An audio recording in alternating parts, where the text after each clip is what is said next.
ഇന്നിപ്പോൾ ഹലോ മലയാളത്തിൽ ലീഡേഴ്സ് മോർണിംഗിൽ നമുക്ക് അതിഥിയായി എത്തിയിരിക്കുന്നത് മുസ്ലിം ലീഗ് നേതാവ് അബ്ദുറഹ്മാൻ രണ്ടത്താണിയാണ്. ശ്രീ അബ്ദുറഹ്മാൻ രണ്ടത്താണി, ഹലോ മലയാളത്തിലേക്ക് സ്വാഗതം. ഞാൻ ഹർഷനാണ്.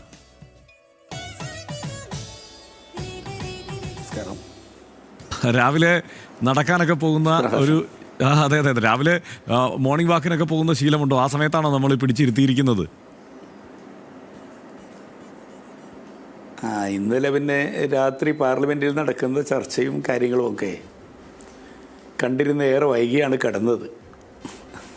അതുകൊണ്ട് രാവിലെ നടത്താൻ വേണ്ടെന്ന് തീരുമാനിച്ചു അല്ലേ? ശേഷമാണ്, കാരണം പാർലമെൻറ്റിൻ്റെ സ്ഥാനത്ത് വോട്ടെടുപ്പ് കഴിഞ്ഞ് ഇന്ന് രാവിലെ നടന്നില്ല. അതെ, എന്തായാലും വളരെ നിർണായകമായ ദിവസങ്ങളിലൂടെ തന്നെയാണ് രാജ്യം തന്നെ കടന്നു പോകുന്നത് എന്ന കാര്യത്തിൽ സംശയമൊന്നുമില്ല. പുതിയ പുതിയ പരിഷ്കാരങ്ങളും നിയമങ്ങളും ബില്ലുകളും ഒക്കെ വന്നുകൊണ്ടിരിക്കുന്നു. വഖഫ് ബില്ലിൻ്റെ കാര്യത്തിൽ അതുതന്നെയാണ് ഈ ദിവസങ്ങളിലെ പ്രധാനപ്പെട്ട ചർച്ചയല്ലോ. അതിൽ നിന്ന് തന്നെ തുടങ്ങാം. നമ്മൾ പ്രതീക്ഷിച്ചത് തന്നെയാണ് സംഭവിച്ചു കൊണ്ടിരിക്കുന്നത്. അതിൽ പക്ഷേ ശക്തമായ ചർച്ചകളൊക്കെ സംഘടിപ്പിക്കാൻ പ്രതിപക്ഷത്തിന് കഴിഞ്ഞിട്ടുണ്ട്. പക്ഷേ കേന്ദ്രത്തിൻ്റെ ഈ നീക്കം രാജ്യസഭയിലും വിജയിക്കുമെന്ന് തന്നെയാണോ കരുതുന്നത്? ഇല്ല, ഒരു പക്ഷേ രാജ്യസഭയിലെ അംഗബലം ഉപയോഗപ്പെടുത്തിക്കൊണ്ട് വിജയിക്കാൻ കഴിഞ്ഞേക്കാം. പക്ഷേ ഇന്നലെ ഇന്ത്യൻ പാർലമെൻറ്റിലെ ചർച്ച വീക്ഷിക്കുന്ന ഏതൊരാൾക്കും നമ്മുടെ രാജ്യം കാത്തു സൂക്ഷിക്കുന്ന നമ്മുടെ ഐക്യവും അഖണ്ഡതയും മതസൗഹാർദ്ദവും ഒക്കെ തകരുന്ന വിധത്തിലേക്ക് പലരുടെയും പ്രസംഗങ്ങളും പ്രവർത്തനങ്ങളും ഒക്കെ പോകുന്നത് നമുക്ക് കാണാൻ കഴിഞ്ഞു. കാരണം ഇന്ത്യയുടെ ഏറ്റവും വലിയ സവിശേഷത ലോകത്തെ ഏറ്റവും കൂടുതൽ വൈരുദ്ധ്യങ്ങളും വൈവിധ്യങ്ങളുള്ള രാജ്യമാണ്. ഒരുപാട് മതങ്ങളും ജാതികളും ഭാഷയും സംസ്കാരവും എല്ലാവരെയും ഏകോപിപ്പിച്ച് നിർത്തുന്നത് നമ്മുടെ രാജ്യം എന്ന വികാരമാണ്, നമ്മുടെ രാജ്യത്തിൻ്റെ ഭരണഘടനയാണ്. ആ ഭരണഘടന ഒരുപാട് സവിശേഷതകളുമുണ്ട്. കാരണം അതുകൊണ്ടാണ് രാജ്യത്തിൻ്റെ മൗലികാവകാശങ്ങൾ വളരെ ശക്തമായി 25ഉം 26ഉം ഒക്കെ നമുക്ക് വലിയ പിൻബലം നൽകുന്നത്. ഓരോരുത്തരുടെയും വിശ്വാസ പ്രമാണങ്ങൾ കാത്തു സൂക്ഷിക്കാൻ, അത് മതവിശ്വാസികൾക്ക് മാത്രമല്ല, വ്യക്തിപരമായി ഓരോ വ്യക്തികളാണ്. All persons are equally entitled freedom of conscious and right to freely profess practice and propagate religion എന്നാണ്. രാജ്യത്തിൻ്റെ ക്രിമിനൽ നിയമങ്ങളിൽ വരെ ആ മാറ്റങ്ങൾ നമുക്ക് കാണാൻ കഴിയും. ഇപ്പോൾ ഒരു പിച്ചാത്തിയുമായി തെരുവിലിറങ്ങിയാൽ പോലീസിന് കേസെടുക്കാം. പക്ഷേ ഒരു സിഖുകാരൻ കൃപാൺ എന്ന് പറയുന്ന ഒരു വലിയ ആയുധവുമായി ഇറങ്ങിയാൽ അവർക്കെതിരെ നടപടിയെടുക്കാൻ കഴിയില്ല. കാരണം ഭരണഘടന തന്നെ the kirpan shall be deemed to be included on the profession of Sikh religion എന്ന് എഴുതി വെച്ചതാണ്. അപ്പോൾ ഇന്ത്യ അത്രമാത്രം ഓരോ വ്യക്തിയുടെയും മതപരമായ വിശ്വാസങ്ങൾക്കൊക്കെ വലിയ പ്രാമുഖ്യം നൽകിയിട്ടുണ്ട്. സത്യത്തിൽ അത് തന്നെയാണ് വഖഫ് സ്വത്തുക്കളുടെ കാര്യത്തിനുമുള്ളത്. വഖഫ് എന്ന് പറയുന്നത് മറ്റ് പ്രോപ്പർട്ടി പോലെ ഒരു പ്രോപ്പർട്ടി മാനേജ്മെൻറ്റുമായി ബന്ധപ്പെട്ടൊരു വിഷയമല്ല അത്. കാരണം ദൈവിക മാർഗത്തിൽ മുസ്ലിങ്ങൾ ദാനം ചെയ്ത സ്വത്താണ്. ആ സ്വത്ത് സംരക്ഷിക്കപ്പെടണം. അതിന് ദൈവികമായ ചില നിയതമായ നിയമങ്ങളുണ്ട്, അതിനനുസൃതമായിരിക്കണം. അതുകൊണ്ടാണ് ബ്രിട്ടീഷ് കാലഘട്ടത്തിൽ തന്നെ 1913, 1923, 1954, അത് കഴിഞ്ഞ് 1995 അതത് കാലഘട്ടങ്ങളിൽ നിയമനിർമ്മാണം നടക്കുമ്പോഴൊക്കെ വളരെ കൃത്യതയോടുകൂടി ആ കാര്യങ്ങൾ അവർ കാത്തു സൂക്ഷിച്ചിട്ടുമുണ്ട്. ഇപ്പോൾ ഇന്നലെ വന്ന നിയമനിർമ്മാണത്തിൽ ഒരു വലിയ അപാകത എന്ന് പറയുന്നത്, ഒന്ന്, ഇത് ദൈവിക മാർഗത്തിൽ ഒരാൾ ദാനം ചെയ്യുകയാണ്. ആ ദാനം പാടില്ലെന്നാണ്. ആ ദാനം ചെയ്യുന്നത് പോലും ഗവൺമെൻറ് നിയന്ത്രിക്കപ്പെടുകയാണ്. കാരണം ഒരാൾ വഖഫ് സ്വത്തുക്കൾ ദൈവിക മാർഗത്തിൽ ദാനം ചെയ്യണമെങ്കിൽ ആ ദാനം ചെയ്യുന്ന സ്വത്തുക്കൾ ഇവിടെ അദ്ദേഹം 5 വർഷം മുസ്ലിമായി പ്രാക്ടീസ് ചെയ്തിരിക്കണമെന്നാണ്.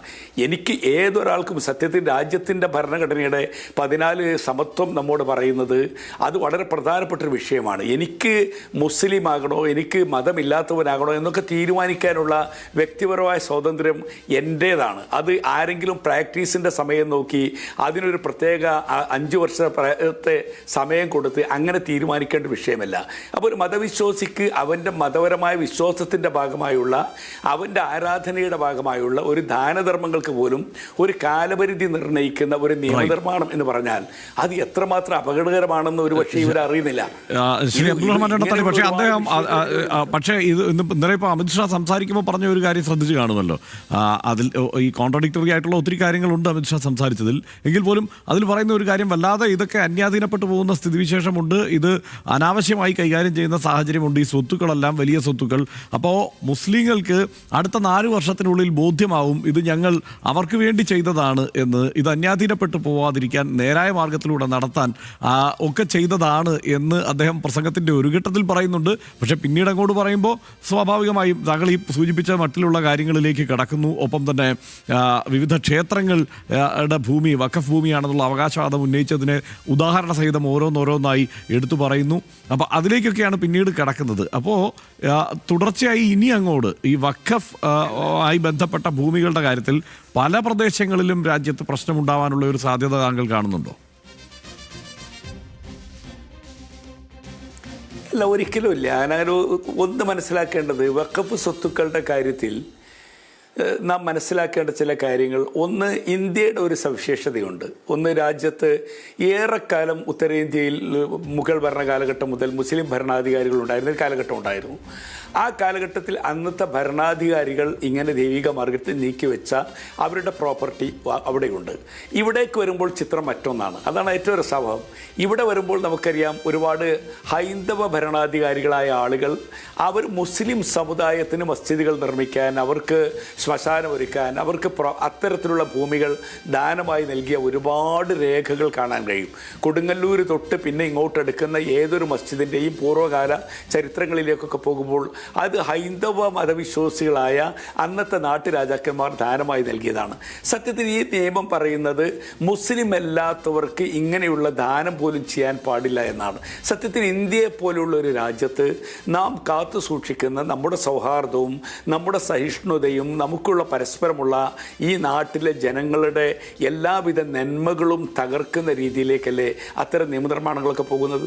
എത്രമാത്രം ഒരു അപകടകരമായ രീതിയിലേക്കാണ് എന്ന് മാത്രമല്ല, ഇനി പ്രോപ്പർട്ടിയുടെ കാര്യമാണെങ്കിൽ ഇന്ത്യൻ പാർലമെൻറ്റിൽ നിങ്ങൾക്കറിയാം വെച്ച രജീന്ദർ സച്ചാർ കമ്മിറ്റി റിപ്പോർട്ടുണ്ട്. മൻമോഹൻ സിംഗ് പ്രധാനമന്ത്രിയായിരുന്ന കാലത്ത് രജീന്ദർ സച്ചാർ കൃത്യമായിട്ട് ആ കാര്യം പറയുന്നുണ്ട്. എവിടെയൊക്കെയാണ് വഖഫ് ബോർഡ് സ്വത്തുക്കൾ അന്യാധീനപ്പെട്ടിട്ടുള്ളത്? ഏറ്റവും കൂടുതൽ UP-യിലാണ്, അത് കഴിഞ്ഞാൽ പശ്ചിമ ബംഗാളിലാണ്, പഞ്ചാബിലുണ്ട്. ഇങ്ങനെ ഓരോ സ്റ്റേറ്റും എടുത്ത് അവിടെയൊക്കെ ഭൂമി അന്യാധീനപ്പെട്ടു പോയിട്ടുണ്ട്. അതൊക്കെ പ്രൊട്ടക്റ്റ് ചെയ്യണം. അത് പ്രൊട്ടക്റ്റ് ചെയ്യുക എന്നുള്ള സതുദ്ദേശം നല്ലതാണ്. പക്ഷേ അത് പ്രൊട്ടക്റ്റ് ചെയ്യപ്പെടാൻ മുസ്ലിങ്ങളുടെ കയ്യിൽ ഇത് ഏൽപ്പിക്കേണ്ടതില്ല. ആ കമ്മിറ്റിയിലേക്ക് മറ്റുള്ളവർ കടന്നു വരട്ടെ, ഇതര മതസ്ഥർ കൂടി കടന്നു വരട്ടെ എന്ന നിലയിൽ, CEO സ്ഥാനത്തേക്ക് കൂടി ഇതര മതസ്ഥർ കടന്നു വരട്ടെ എന്ന രീതിയിലൊക്കെ ആ തീരുമാനം മാറുന്നു എന്നുള്ളതാണ്. എന്തായാലും തുടർന്ന് നമുക്ക് കാത്തിരിക്കാം. ഇന്നിപ്പോൾ രാജ്യസഭ എങ്ങനെയാണ് ഈ വിഷയം ചർച്ചയ്ക്ക് എടുക്കുക, എങ്ങനെയാണ് രാജ്യസഭയിൽ ഇതിൽ അംഗബലത്തിൻ്റെ ഒരു സാഹചര്യത്തിൽ സ്വാഭാവികമായും അത് പാസ്സാവാനുള്ള സാധ്യത തന്നെയാണ് നിലനിൽക്കുന്നത്, എങ്ങനെയാണ് പോകുന്നത് എന്ന് നോക്കാം. ഈ കുറഞ്ഞ സമയം ഞങ്ങളോട് ഈ രാവിലെ ഈ സമയത്ത് ആളുകളുമായി സന്ദർശകരുമൊക്കെയായി കണ്ട് സംസാരിക്കുന്ന സമയത്ത് സഹകരിച്ചതിന് നന്ദി ശ്രീ അബ്ദുറഹ്മാൻ രണ്ടത്താണി.